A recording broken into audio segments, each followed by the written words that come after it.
sekarang setelah Hasto ditahan oleh KPK,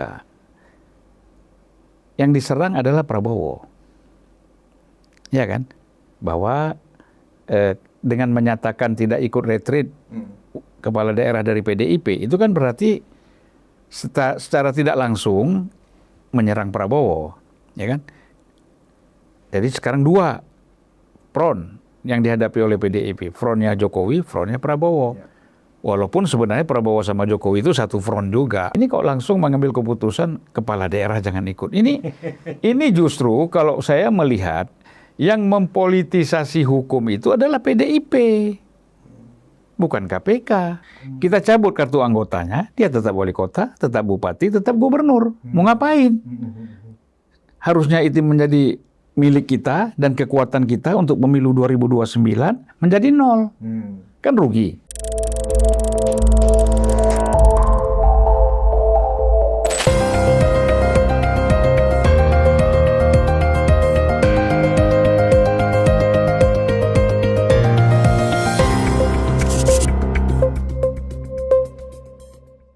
Bismillahirrahmanirrahim. Assalamualaikum warahmatullahi wabarakatuh.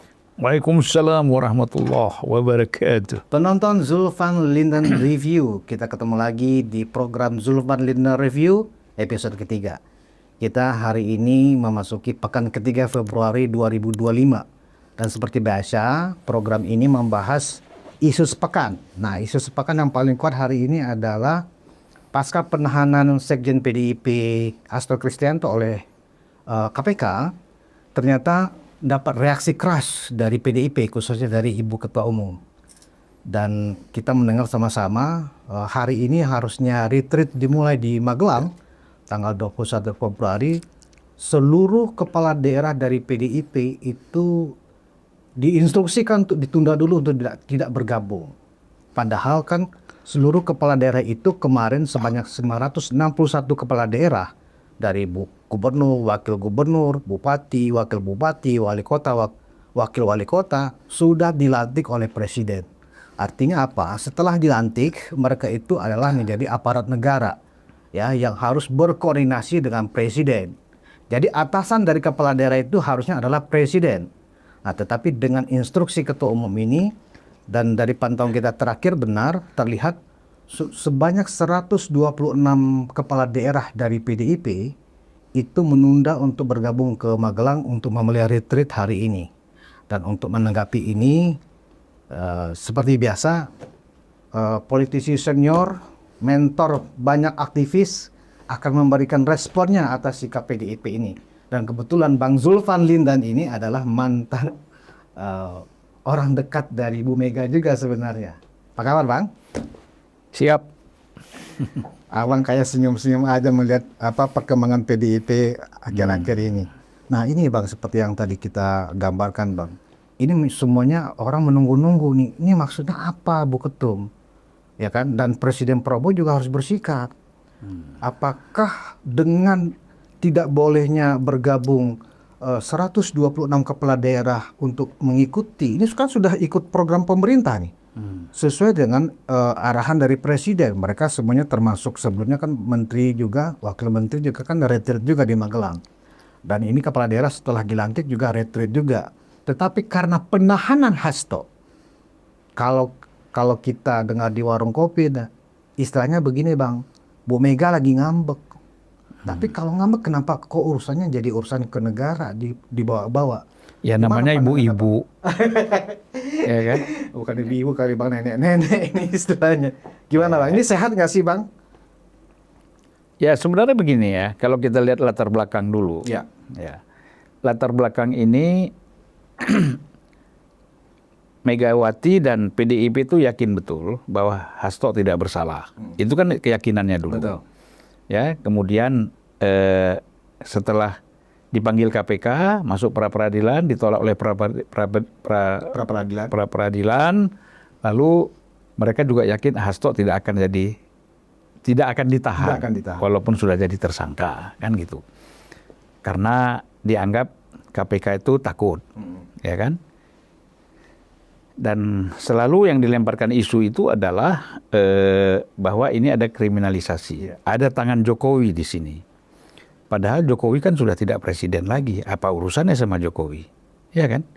Nah, lalu sekarang setelah Hasto ditahan oleh KPK, yang diserang adalah Prabowo. Ya kan? Bahwa dengan menyatakan tidak ikut retreat kepala daerah dari PDIP, itu kan berarti secara tidak langsung menyerang Prabowo, ya kan? Jadi sekarang dua front yang dihadapi oleh PDIP, frontnya Jokowi, frontnya Prabowo. Walaupun sebenarnya Prabowo sama Jokowi itu satu front juga, karena kan bicara keberlanjutan, Betul. ya kan? Nah, oleh karena itu kita sayangkan, ya. Kalau PDIP dan Ibu Mega tidak bisa membedakan mana hal urusan negara, mana urusan partai, ya kan? Nah, jadi kalau kita lihat bahwa kalau konsolidasi kepala daerah di internal partai dalam bentuk rakernas, munas dan lain-lain itu nggak ada masalah. Tapi ketika ini menyangkut persoalan tugas-tugas negara, apa yang disampaikan oleh Presiden Prabowo, ya, bahwa semua kepala daerah itu harus ikut retreat, ini kan sebenarnya salah satu tugas dari negara, ya, karena Presiden ini menginginkan supaya kepala-kepala daerah ini kan bermacam ragam di kepalanya, ya kan, belum tentu satu provinsi bupati wali kota itu sama, berbeda-beda di antara mereka. Coba walaupun tidak bisa disatukan betul pikiran mereka, paling tidak ada singgungan-singgungan yang membuat mereka mudah. Selama ini kan satu kabupaten dengan kabupaten lain itu, wah, jaraknya jauh sekali, bahkan sering konflik, sering berbeda, apalagi dengan gubernur. Ya, gubernur datang ke satu kabupaten atau ke kota, bupati wali kotanya nggak ada, ya kan? Terus bupati mau dialog sama siapa? Gitu kan? Terus banyak sekali bupati dan wali kota tidak konsultasi atau koordinasi dengan gubernur misalnya. Nah, itu kan ke depan diharapkan tidak boleh terjadi lagi. Nah, jadi disinilah koordinasi kepala daerah lewat retreat ini. Sebenarnya kan bagus. Penyamaan visi, Pak, ya? Ya, kalau PDIP, kepala daerah PDIP gabung di situ juga, itu sebenarnya bagus. Ya, jangan dilihat ini sebagai suatu mobilisasi. Ini nggak ada hubungannya dengan mobilisasi politik. Ya kan, pemilu masih jauh kok. Ya kan, masih 4,5 tahun lagi. Iya. Jadi kalau kita lihat dari aspek ini, sangat keliru apa yang diambil oleh sikap PDIP dan Ibu Mega melarang kepala daerah PDIP untuk hadir. Dan ini rugi sekali, rugi terutama untuk kepala daerah yang ya langsung kepada kepala daerah itu ruginya apa? Mereka nanti akan mengalami kesulitan. Kalau mereka tidak hadir, mereka akan mengalami kesulitan ketika mereka ingin berhubungan dengan pemerintah pusat. Iya, iya. Ya kan pasti satu anggaran-anggaran, misalnya begini, saya kan tahu betul bagaimana kepala daerah melobi anggota DPR, badan anggaran misalnya. Betul. Ya, misalnya anggarannya 2 triliun. Nah, dia mengajukan proposal bagaimana anggarannya menjadi 3 atau 4 triliun. Itu kan lobinya ke badan anggaran dan Menteri Keuangan kan. Nah, kalau PDIP kepala daerahnya tidak koordinasi dengan pemerintah pusat, dia awali dengan menolak ikut retreat ini, jadi bagaimana nanti nasib dia? Iya kan? Dan kita harus tahu bahwa daerah itu sangat bergantung kepada APBN. Nah, APBN itu kan dari pusat. Nah, disitulah nanti akan mengalami hambatan-hambatan. Nah, tentu kemungkinan kita dengar-dengar juga ada kepala daerah PDIP yang mau balelo nih, nggak mau dengar. Kalau ikut retreat. Ya, ikut retreat, kita pindah ke Gerindra atau pindah ke Golkar atau pindah ke partai lain, karena mereka tidak bisa di PAW. Lain nama DPR. DPR kalau pindah partai PAW. Kalau kepala daerah kan nggak bisa di PAW. Dia PDIP pindah ke Gerindra, tetap aja dia jadi bupati. Ya, jadi nggak ada masalah. Nah, disinilah saya kira kelirunya. Kalau keputusan-keputusan diambil secara emosional, tanpa dipertimbangkan matang. Nah, dengan demikian PDIP ini akan tambah kecil. Semakin sulit. Ya kan? Harusnya dia punya berapa tadi? 100 126 kepala daerah. Nah, nanti bisa menjadi di bawah 100, bahkan bisa kalau betul-betul ini bisa tinggal 10%. Karena semuanya pindah partai. Mereka sulit 5 tahun nggak bisa berbuat apa-apa. Nah, jadi di sini nggak dipertimbangkan. Harus kan dipertimbangkan matang-matang, gitu ya. Atau nanti mulai merengek lagi, ya kan? Tidak mengakui kesalahan, tapi merengek di belakang. Nah, ini kan penyakit seperti itu kan? Nah, Bang, ini presiden ini kan dalam konstitusi kita kan kepala negara dan kepala pemerintah. Kepala negara ini kan mereka ini kan kemarin sudah dilantik oleh presiden, artinya otomatis sudah sah menjadi aparatur negara. Nah, salah satu program pertamanya adalah retreat. Sikap dari kepala daerah yang tidak mbalelo, apakah mereka dianggap melawan negara itu nanti, Bang? Statusnya, Bang? Ya, jadi begini, ini kan sangat aneh ya. Pertama, mereka bersedia dilantik oleh presiden. Udah dilantik kan? Betul, kemarin. Nah, tetapi kenapa ikut retreatnya ditolak? Harusnya dari awal aja. Kita tidak usah ikut pelantikan oleh presiden. Terus dilantik oleh siapa? Ya kan kacau. Mungkin nanti ada peraturan undang-undang atau peraturan pemerintah lagi yang membuat mereka semakin terpojok. Nah, jadi apa pertanyaannya tadi? Apakah lupa saya. Bagi kepala daerah kan ada tadi kata Abang, ya ada yang mau balelo artinya tetap ikut nih retreat. Artinya mereka patuh kepada perintah presiden. Tapi bagi yang patuh sebagai petugas partai, ya kan, nggak mau ikut. Apakah mereka itu bisa dikategorikan sebagai melawan negara padahal dia aparatur negara? Itu pembangkangan. Kalau udah pembangkangan itu bagian dari terorisme. Teroris. Ya kan, kalau dianggap sebagai teroris, akhirnya akan harus dihadapkan dengan aspek hukum. Nanti bagaimana nasib mereka? Ini kan harus, makanya saya katakan ini nggak dipertimbangkan matang-matang. Kan tidak bisa kepala daerah itu membangkang kepada pemerintahan pusat. Apa urusannya memang kamu anggota partai, tapi dalam posisi sebagai bupati, sebagai wali kota atau gubernur, kamu adalah aparat pemerintah. Nggak ada hubungannya tangannya PDIP, nggak ada. Undang-undang yang diputuskan oleh PDIP untuk internal nggak ada hubungannya dengan negara. Betul. Gitu. Jadi kalau saya melihat, kecuali yang betul-betul kader PDIP yang mereka itu fanatik loyal kepada Ibu Mega 100%, nah itu berapa persen dari yang terpilih ini, dari anggota kepala daerah ini yang tetap tidak mau ikut. Tapi sebagian besar saya kira ginilah, orang-orang partai politik itu juga ingin nyelamatin diri saya sendiri. Apalagi udah menjabat bupati, wali kota, gubernur, kepengen selamat, ya kan? Apalagi mendapatkan kursi itu lewat pilkada yang mengeluarkan biaya yang sangat besar ya. Iya, dan yang paling sedih lagi kan dia sudah syukuran. Keluarga udah kampung-kampung sudah dipanggil dari desa semuanya kan syukuran atas kemenangan menjadi wali kota. Atas sudah kan kemarin pelantikan juga banyak bawa saudara-saudaranya ke Jakarta kan. Tiba-tiba gagal. Bukan gagal, artinya lemes lagi nih.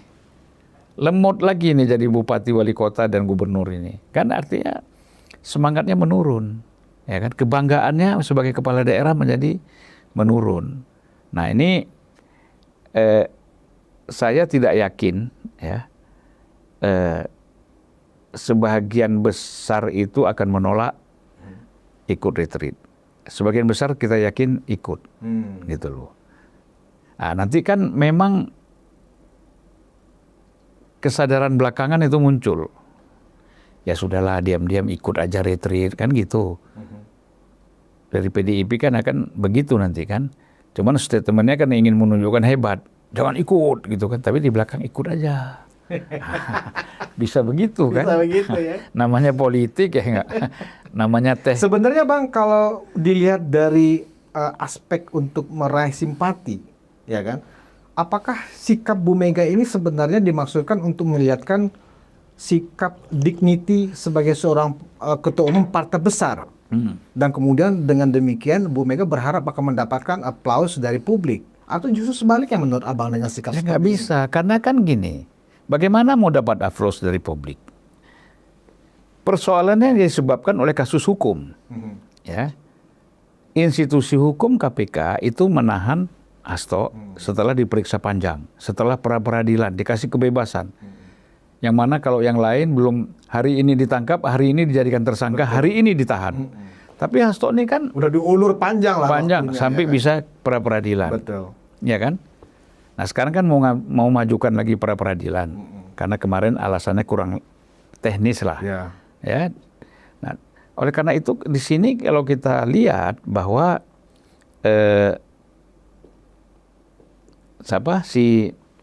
sikap ini seperti tidak menggunakan rasio yang sehat ya. Gitu. Ini semata-mata hanya emosional. Nah, kalau begini saya kira kasihanlah kader-kader PDIP yang sudah berjuang ya. Mereka sudah menjadi kepala daerah itu hanya karena kasus hukum ini, lalu mereka menjadi tidak full di dalam memimpin daerah. Jadi memang rakyat bagaimana mau respect kepada PDIP ataupun Ibu Mega sementara tidak menghormati kasus hukum atau institusi hukum. Banyak sekali partai-partai yang sekjennya bahkan tokoh-tokohnya bahkan ketua umumnya ya itu masuk ke dalam KPK ditahan oleh KPK.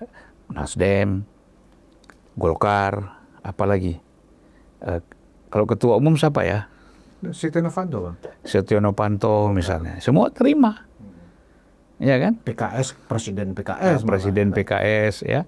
Jadi banyak sebenarnya presiden-presiden. Tapi mereka nggak melakukan aksi-aksi seperti PDIP ini, Bang? Ya karena mereka langsung mengakui salah dan partainya mengambil sikap memberhentikan dia langsung dari posisinya.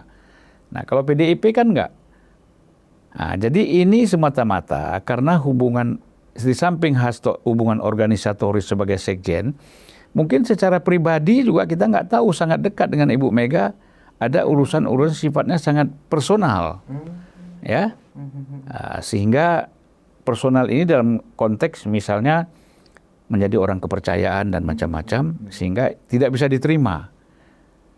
Orang tua pun yang paling sayang kepada anaknya, kadang-kadang walaupun hatinya tidak bisa menerima, perasaannya tidak bisa menerima apa yang dialami oleh anaknya, tetapi secara hukum dia harus rela. Nah, silakan bagaimana melakukan apakah lobby, upaya supaya ada keringanan, supaya ada penahanan ini bisa diatasi dengan jalan yang lebih smooth, ya kan? Itu bisa saja. Makanya kita kan dari awal sudah bilang, sudahlah Hasto, jangan menyerang KPK, jangan menyerang Jokowi dulu. Susun dulu langkah-langkah hukumnya, bereskan dulu langkah-langkah hukumnya dengan pakar-pakar hukum yang ada, Mulia Lubis dan lain-lain, ya, untuk mengatasi masalah ini, mengantisipasi masalah ini. Nah, terbukti mereka tidak serius mengantisipasinya. Apa buktinya? Pra-peradilan menolak. Ya kan? Pengadilan menolak pra-peradilannya Hasto. Ya. Karena dianggap tidak cukup secara prosedural itu ada cacat. Artinya pengadilan yang menangani pra-peradilan Hasto kemarin menilai prosedur penetapan Hasto sebagai tersangka itu sudah sah. Tidak ada cacat prosedural, kan itu? Iya. Iya kan? Nah, artinya kan dan apa yang diajukan Hasto juga di pengadilan nggak lengkap. Nggak lengkap. Akhirnya ditolak. Nah, kalau mereka serius mempersiapkan ini kan tidak ada hal seperti itu. Betul. Ini bukan ditolak ya. Tidak diterima. Tidak diterima. Ya. Kalau ditolak itu kan misalnya ada kasus-kasus seperti Novanto ditolak kan gitu. Budi Gunawan diterima. Oh, diterima. Ya kan? Artinya pra-peradilan diterima sehingga dia bebas. Nah, jadi artinya ada persiapan yang matang. Kalau ini kan tidak ada persiapan yang matang. Gitu. Masa sih Bang gara-gara yang sifatnya personal antara kedekatan Bu Mega dengan Hasto kemudian mengorbankan, ya kan, para kepala daerah yang sudah berjuang untuk merebut kursi entah bupati, wali kota, gara-gara hanya sifatnya lebih personal gitu loh Bang. Nah, inilah di dalam kita sebagai pemimpin, kita itu harus tahu mana yang bisa, kan harus dihitung, ya kan? Dengan Hasto masuk penjara ditahan, dihitung bagaimana lebih merugikan ketika kita ini supaya kepala daerah tidak koordinasi dengan pemerintah pusat misalnya. Kan harus dihitung itu. Untung ruginya. Ya kan? Algoritmanya kan harus ada. Ya misalnya ya Hasto udahlah kita rela ditahan. Nanti kita lihat hasil keputusan pengadilan seperti apa. Ini kan ditahan harus masuk pengadilan kan. Betul. Berapa tahun dia dihukum kan? Apa kesalahannya? Kan belum sampai ke sana. Karena memang aturan di KPK, orang sudah jadi tersangka harus ditahan. Betul. Ya kan? Nah sekarang tinggal berjuang di pengadilan nanti. Ya, kalau memang yakin itu kriminalisasi hukum sebagaimana diyakini oleh PDIP, buktikan di pengadilan. Di pengadilan. Iya. Nah itu kan perjuangannya ada di sana. Ini kok langsung mengambil keputusan kepala daerah jangan ikut. Ini justru kalau saya melihat yang mempolitisasi hukum itu adalah PDIP. Bukan KPK. Iya kan? Dan terbukti kan mungkin mereka tadinya mengharap Ibu Mega bisa ketemu Prabowo ya. Kemudian langkah-langkah selanjutnya KPK bisa sedikit melemah sehingga Hasto tidak ditahan gitu. Bisa saja kan. Ini kan namanya nuansa. Kita kan tidak menuduh, tapi mungkin saja arahnya ke situ. Tapi kan terbukti tidak terjadi pertemuan antara Megawati dengan Prabowo, karena banyak sekali ada upaya untuk memisahkan Prabowo dengan Jokowi. Justru Prabowo kita lihat gaspol. Hidup Jokowi kata menunjukkan kedekatannya dan soliditasnya dengan Jokowi. Iya. Nah, mungkin ini makin kecewa. Ya kan? Bukannya merenggang tapi semakin merapat. Sehingga tidak ada jarak lagi. Betul. Nah, ini membuat Ibu makin meradang ya Bang. Ya, meradang dan kecewa gitu. Ya, oleh karena itu saya kira kalau memimpin partai politik itu memang tidak bisa emosional, tidak bisa emosi, harus tenang. Banyak figur-figur yang kita tidak suka, tetapi mereka bisa tenang di dalam menghadapi satu situasi politik yang krusial, yang kritis. Saya ambil contoh misalnya Surya Paloh. Ya. Dia ketua umum Nasdem. Bagaimana dia dengan Jokowi itu seperti adik kakak. Seperti Prabowo dengan Jokowi, begitulah hubungan baiknya antara Jokowi dengan Surya Paloh. Sebelum pencalonan Anies. Tapi kan setelah pencalonan Anies sebagai capres oleh Nasdem, itu jaraknya kan jauh sekali. Ya kan? Nah, itu sebenarnya galau tuh, buat Surya Paloh tuh galau. Ya. Karena apa? Kedekatan dia dengan Jokowi itu boleh dibilang itu membuat institusi dan struktur pemerintahan itu juga segan kepada Surya Paloh, ya kan? Sehingga memudahkan dia di dalam melakukan lobby-lobby dan macam-macam lah, bisnis semuanya. Tapi kan setelah itu begitu berjarak, ini kan mulai orang juga jarak. Oh, kita kan dekat sama Surya Paloh karena Jokowi. Nah, kemudian Surya Paloh jauh jarak dengan Jokowi, kita juga jarak dengan Surya Paloh. Kan gitu. Tetapi kan sikap Surya Paloh itu tidak memusuhi. Betul. Tidak terus dia mengambil posisi jarak gitu kan. Tetap oke.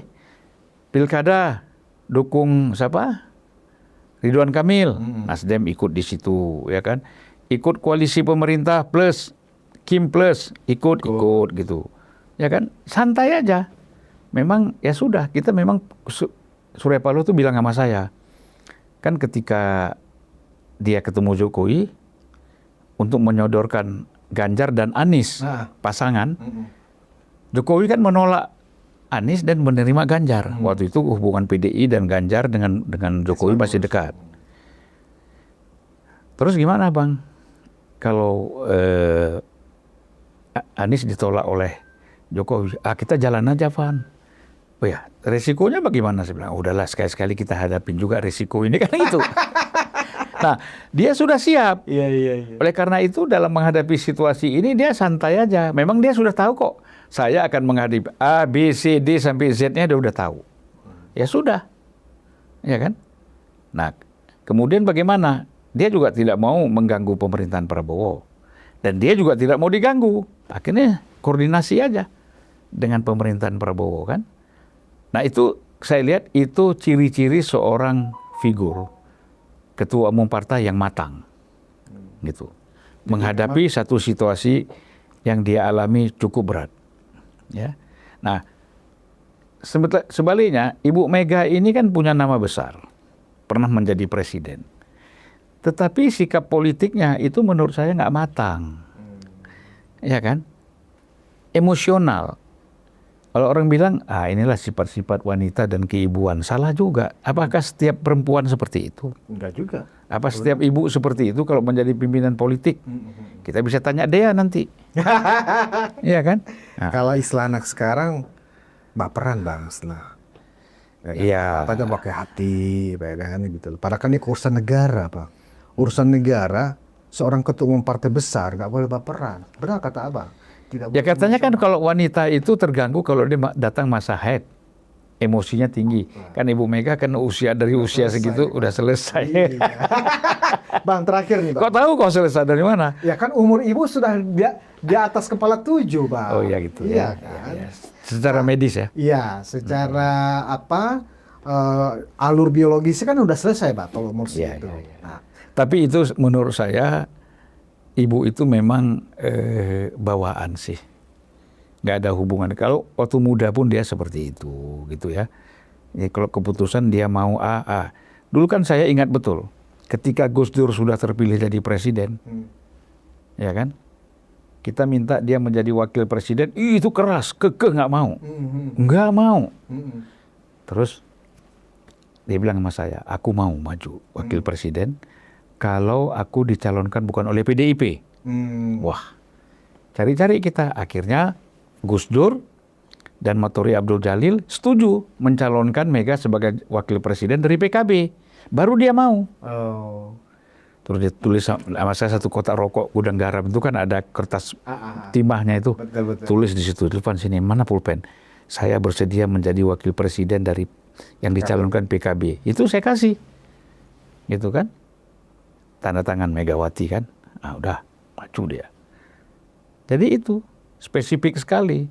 Nah jadi dia ini nggak ada urusan orangnya sebenarnya. Tapi kan di dalam politik hitung-hitungan itu penting, ya berhitung itu penting. Seandainya abang kan juga dulu dekat dengan Ibu Mega, juga dekat dengan almarhum Pak Taufik nih bang. Seandainya dalam situasi seperti ini ada sosok Pak Taufik Kemas, mungkin keputusan ibu nggak akan seperti ini kayaknya ya. Ya, karena Hasto, kalau ada Pak Taufik, Hasto tidak bisa berperan seperti ini. Kan gitu. Pasti kan Mas Taufik lebih rasional gitu kan. Kita kan dulu ingat betul, ketika PDIP itu dan seluruh partai-partai yang ada di DPR, kecuali PKB, itu mengkritisi Gus Dur, dia melarang kan Mas Taufik. Janganlah. Udah, kita kasih aja Gus Dur ini sampai 5 tahun gitu kan. Gitu. Kita karena nggak bagus kalau kita ini menurunkan presiden di tengah jalan gitu. Gitu Pak Taufik begitu pendapatnya. Akhirnya di antara kita tuh kan bingung juga kan. Nah, walaupun akhirnya setahun kemudian Pak Taufik setuju untuk Gus Dur diturunkan karena ada hal yang sangat karena dekret waktu itu ya. Bukan, ada sangat hal pribadi juga gitu loh. Ya kan. Gus Dur sempat menuduh bahwa Pak Taufik itu penyelundup mobil kan. Nah, tuduhan itu sampai ke Pak Taufik dari seorang Kapolda misalnya. Nah, di situ Pak Taufik marah. Dia merasa saya udah mati-matian pasang badan dituduh pula begini. Ya udah saya lepas saja lah gitu. Dia nggak nyuruh juga. Cuman dia nggak menghambat lagi. Akhirnya orang jalan leluasa untuk buat gerakan-gerakan, langkah-langkah untuk menurunkan Gus Dur gitu. Nah jadi kalau ada Pak Taufik misalnya, orang atau figur seperti Pak Taufik, sebenarnya ada yang namanya Puan. Tapi kan Puan oleh ibu dianggap junior, anak, sehingga tidak terlalu didengar kan, gitu. Sebenarnya mungkin dialog di antara mereka ada, tapi ibu kan dominan sekali. Kalau ada Pak Taufik kan ada balance. Bahkan Pak Taufik kadang-kadang satu situasi ada di atas untuk meredam emosinya ibu. Nah, jadi kalau sananya ada almarhum Pak Taufik, nggak ada tuh figur Hasto. Bisa kayak begitu seenaknya ngomong sana sini sana sini. Saya sendiri kan dulu sebagai jubir itu kan juga suka ditegur, Pan jangan ngomong begitu Pan. Risikonya bukan kamu, kan risikonya kan ibu, ya kan. Jadi tolong kau atur sedikit. Nah, kita mulai atur lagi gitu kan. Jadi kita dikontrol oleh Pak Taufik gitu. Jadi memang yang bisa membalancing Ibu Mega di dalam membangun komunikasi politiknya itu yang memang sekarang Ibu kehilangan ya Bang ya? Ya kalau dulu kan Pak Taufik itu kan melakukan kontrol. Kalau sekarang ini banyak provokatif, ya kan. Masing-masing ingin menunjukkan bahwa mereka itu hebat. Sehingga atau menunjukkan rasa tingkat loyalitasnya tinggi kepada PDIP dan Ibu supaya mendapat kepercayaan. Dan akhirnya mereka berhasil mendapatkan itu, tapi korbannya kan terlalu besar. Nah, Bang, terakhir nih Bang. Ada 2 pertanyaan terakhir Bang. Saran Abang ke Bu Mega, karena Abang kan dulu pernah dekat ya. Kira-kira atas sikap Ibu ini sebaiknya meralat lagi surat instruksi ketua umum itu atau gimana Bang? Saya kira kalau untuk meralat, itu kan orang bagaimanapun ada prestis, ada gengsi, ya kan? Nah, Pak Prabowo paham itu, ya kan? Jangan kita mempermalukan Ibu Mega. Pak Prabowo tuh orangnya tidak ingin mempermalukan orang, termasuk Ibu Mega. Ya, caranya bagaimana? Ya diam-diam kepala daerah ikut, tapi tidak ada yang dilarang, ya kan? Jalan seperti biasa. Surat ini dianggap aja tidak ada, tapi tidak diralat. Nah ini Ibu Mega tidak hilang muka, program kepala daerah koordinasi dengan pemerintah pusat jalan. Ya gitulah, kita kan Bu Mega sama Pak Prabowo kan dua-duanya orang Jawa, ya kan. Tahulah sopan santun, walaupun bukan hanya orang Jawa yang tahu sopan santun, orang Minang juga tahu, ya kan. Orang Aceh juga tahu gitu loh. Cuman cara sopan santunnya berbeda, ya kan. Nah tadi ini masing-masing mereka bisa saling komunikasi lah. Jadi terakhir kabarnya itu Bang. Teman-teman kepala daerah yang sedang on the way menuju Magelang, itu mereka disuruh kumpul dulu di DPD PDIP Yogyakarta. Kumpul dulu di sana, ada arahan. Langkah selanjutnya menunggu arahan setelah ada perintah berikutnya begitu. Nah, mungkin itu bagus Bang sebagai sebuah strategi untuk tidak menghilangkan mukanya Ibu, ya kan. Diam-diam bolehlah. Iya. Yang saya bayangkan kalau ternyata tetap tegas nih. Siapa yang tetap ikut tanpa ada perintah dari saya, pecat, cabut kartu anggotanya. Ya nggak apa-apa, mereka tetap wali kota, tetap bupati. Kan harus dihitung. Kita cabut kartu anggotanya, dia tetap wali kota, tetap bupati, tetap gubernur. Mau ngapain?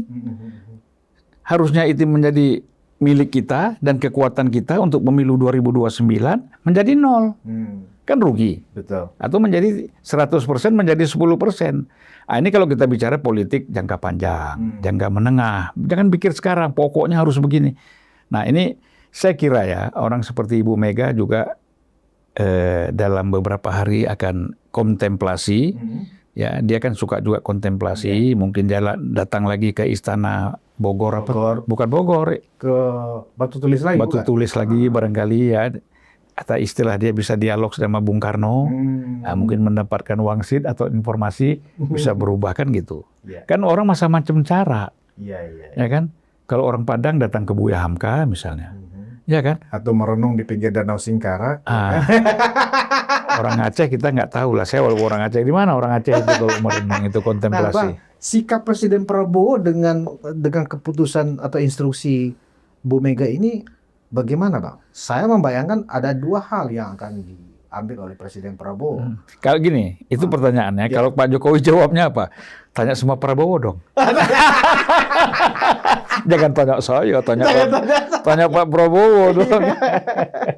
Enggak, maksud saya begini Bang. Ini kan sudah dilantik, ini kan sudah masuk program negara, ini program pemerintah pusat, ya kan. Memang harus ada sinkronisasi antara para kepala daerah ini nanti biar nyambung dengan pemerintah pusat. Nah, kalau mereka benar karena ada instruksi seperti ini dan kemudian tidak datang, Prabowo mungkin menawarkan 2 pilihan barangkali menurut gambaran saya. Misalnya pertama, ya kan? Mereka mengundurkan diri sebagai kepala daerah, ya kan? Tinggal nanti distempel oleh Menteri Dalam Negeri, ya kan? Atau mereka diberhentikan. Menurut Abang gimana?